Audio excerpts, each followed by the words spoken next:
Hello friends, स्वागत है आपका हमारे YouTube channel concept maker point में। आज मैं आपके लिए पावर सिस्टम का गेट प्रीवियस ईयर क्वेश्चन लाया हूं, जो कि टॉपिक फॉल्ट एनालिसिस से क्वेश्चन लिया गया है। फॉल्ट एनालिसिस टॉपिक से ये क्वेश्चन हमने चूज किया है गेट के प्रीवियस ईयर में, जो कि अनसिमेट्रिकल फॉल्ट से है। तो देखते हैं क्वेश्चन क्या कह रहा है। ये positive, negative and zero sequence reactance of Y connected synchronous generator are, मतलब पॉजिटिव, नेगेटिव और जीरो सीक्वेंस रिएक्टेंस दिया हुआ। तो मैं इसका गिवन जो दिया हुआ उसे लिख लेता हूँ। पॉजिटिव सीक्वेंस जो है 0.2 पी हुआ है, ठीक है। फिर नेगेटिव सीक्वेंस x2 जो है वो दिया हुआ है 0.2 पी यू, और जीरो सीक्वेंस जो है वो 0.1 पी यू दिया हुआ। तो बोल रहा है कि the generator is open circuited with a terminal voltage of 1 P U. मतलब जब जनरेटर का मैं अगर सिंबल बनाऊं तो कुछ ये ऐसा रहता है। ये इसका ये जनरेटेड वोल्टेज रहता है, ये सिंक्रोनस रिएक्टेंस होता है। तो यहाँ पे हमें जो वोल्टेज मिलता है वो कौन सा वोल्टेज मिलता है? Terminal voltage. तो अगर मान लो ओपन सर्किट हो गया तो करंट कितना होगा? जीरो। यानी करंट जीरो होगा तो इसमें कोई ड्रॉप नहीं होगा। तो Vt किसके बराबर हो जाएगा? EF के बराबर हो जाएगा। यानी EF यानी जो जनरेटर वोल्टेज है वो कितना दिया हुआ है, वो क्वेश्चन में दिया हुआ है। जब ओपन सर्किट हुआ यानी कि Vt किसके बराबर होगा? EF के। तो EF एक्चुअली में कितना दिया हुआ? 1 pu दिया हुआ, ठीक है। ये क्वेश्चन में दिया हुआ। बोला कि the minimum value of inductive reactance in pu required to be connected between the neutral and ground. मतलब न्यूट्रल, अब चूंकि ये स्टार कनेक्टेड है तो इसका कुछ सर्किट डायग्राम में इसका सर्किट बनाऊंगा तो कुछ ऐसा बनेगा, ठीक है। तो ये इसका मैं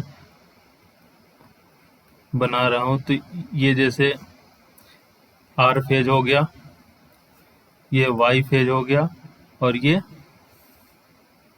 बी फेज हो गया, ठीक है। अब बोल रहा है कि क्या रहा है कि कितना रिएक्टेंस हम लोग कनेक्ट करेंगे किसके बीच में? न्यूट्रल और ग्राउंड के बीच में। तो ये स्टार कनेक्ट का न्यूट्रल पॉइंट हुआ।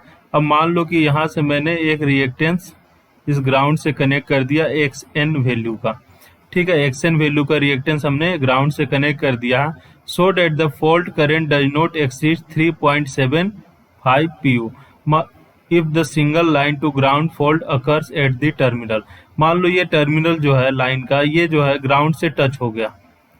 तो एक लाइन जो है जब ग्राउंड से टच हो जाता है तो उसको हम लोग बोलते हैं LG फॉल्ट। कौन सा फॉल्ट बोलते हैं? LG फॉल्ट बोलते हैं। अगर ये एक लाइन अगर ग्राउंड से कनेक्ट टच हो जाए तो उसको LG फॉल्ट बोलते हैं। तो या अब चूंकि एक लाइन कनेक्ट टच हुआ तो इसको सिंगल लाइन क्या बोलते हैं?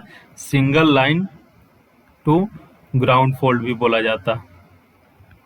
Single line to ground fault क्यों बोला जाता है?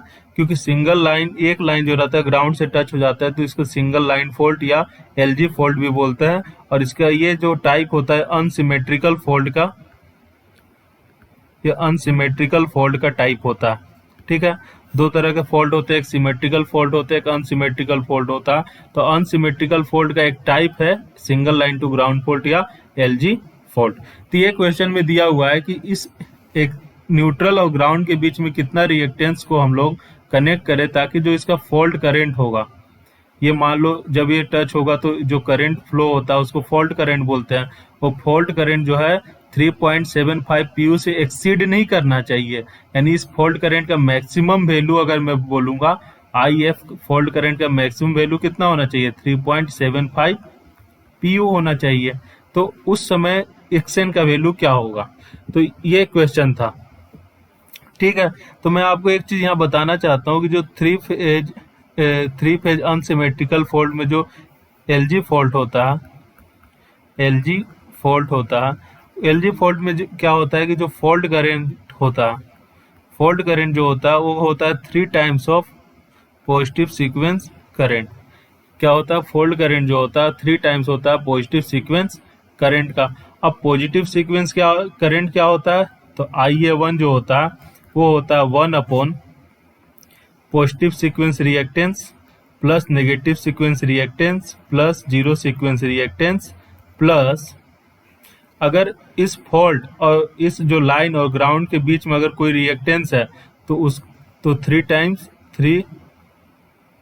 टाइम्स एक्स लोड, या इसको एक्स जेड एफ भी बोलते हैं हम लोग, जेड लोड ना बोल के क्या बोलते हैं, एक्स एफ मतलब अगर मान लो कि इस लाइन और ग्राउंड के बीच में एक रिएक्टेंस होता एक्स एफ करके, तो उसको 3 प्लस अब 3 टाइम्स ऑफ जो न्यूट्रल और ग्राउंड के बीच में जो रिएक्टेंस होता है वो लिख लेते हैं। तो चूंकि ये जो 3xf जो है फॉल्ट रिएक्टेंस है वो जीरो है, क्योंकि जो लाइन है और फॉल्ट ग्राउंड है इसके बीच में कोई रिएक्टेंस क्वेश्चन में नहीं दिया हुआ, यानी फॉल्ट रिएक्टेंस जीरो, तो मैंने एक्सएफ को जीरो ले लिया। तो मैं यहाँ से अगर मैं फॉल्ट करंट निकालूंगा आई एफ, तो 3 और पॉजिटिव सीक्वेंस करंट कितना है हमारा 1/x1 plus x2 plus x0 plus ये एक्सएफ तो जीरो है तो प्लस 3xn। ये हमारा x1 क्या है, पॉजिटिव सीक्वेंस रिएक्ट। ये जो दो फॉर्मूले हैं ना, ये बहुत इंपॉर्टेंट है, ये आप याद कर लो हमेशा कि जो एलजी फॉल्ट होता है या single line to ground fault होता है उसमें फॉल्ट करंट का फॉर्मूला याद कर लो। ये अगर आपको याद है तो आप क्वेश्चन को आसानी से बना सकते हो। गेट में 2 मार्क्स का क्वेश्चन ये आया हुआ, ठीक है। अब मैं यहाँ बता रहा हूँ आपको कि अब देखो फॉल्ट करंट जो है वो कितना मैक्सिमम कितना होना चाहिए, 3.75, मतलब उससे ज़्यादा नहीं होना चाहिए। तो जब फॉल्ट करंट 3.75 होगा पीयू, तो उस समय एक्सएन का वैल्यू निकालना है। तो 3 न्यूमरेटर में x1 का वैल्यू देखो क्वेश्चन में कितना दिया हुआ है, 0.2 दिया हुआ है। तो मैं यहाँ रखूंगा 0.2 प्लस x2 का वैल्यू 0.2 प्लस x नोट का वैल्यू कितना दिया हुआ है 0.1 प्लस 3xn, यही हमें निकालना है xn, ठीक है। तो अब मैं क्या करूंगा, इसको एक साइड ले जाऊंगा, तो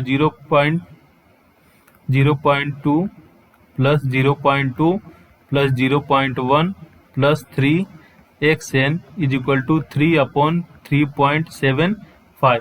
अब 3/3.75 को सॉल्व करना है, वर्चुअल कैलकुलेटर हमारे पास है, 3 डिवाइडेड बाई 3.75, यही करना था, 3/3.75 करना था। तो मैं इसको सॉल्व करूंगा था, आ गया 0.8, तो इसका वैल्यू आ गया 0.8। अब देखो 0.2 0.2 और 0.1, तो ये कितना हो गया 0.5 plus 3xn is equal to 0.8। तो यहाँ से मैं 3xn अगर निकालूंगा तो कितना आ जाएगा 0.3 आएगा, और xn निकालूंगा तो 0.1 आ गया, यानी कि 0.1 pu का हमें रिएक्टेंस ऐड करना पड़ेगा, 0.1 pu का रिएक्टेंस ऐड करना पड़ेगा इस न्यूट्रल और ग्राउंड के बीच में, तब जाके अगर एलजी फॉल्ट होता है तो उसका मैक्सिमम फॉल्ट करंट कितना हो, 3.75 हो। तो ये आप देख सकते हैं कि क्वेश्चन में दिया था फॉल्ट इम्पिडेंस 0 लेना, इसलिए मैंने जेड को क्या ले लिया, 0 ले लिया। अगर यहाँ जेड का वैल्यू कुछ दिया रहता तो यहाँ ऐड लिखना पड़ता, तो इसका आंसर कितना हो गया 0.1 pu। तो आप देख सकते हैं कि गेट में क्वेश्चन जो रहते हैं कुछ तो डायरेक्ट फॉर्मूले बेस्ड रहती है, क्वेश्चन डायरेक्ट फॉर्मूला बेस्ड था। अगर आपको ये फॉर्मूला याद है, तो आप आसानी से ये क्वेश्चन को सॉल्व कर सकते थे, ठीक है। अगर आपको ये वीडियो पसंद आए तो लाइक करें, सब्सक्राइब करें, और अगर इस क्वेश्चन में कोई डाउट हो तो कमेंट करके पूछ सकते हो। Thank you.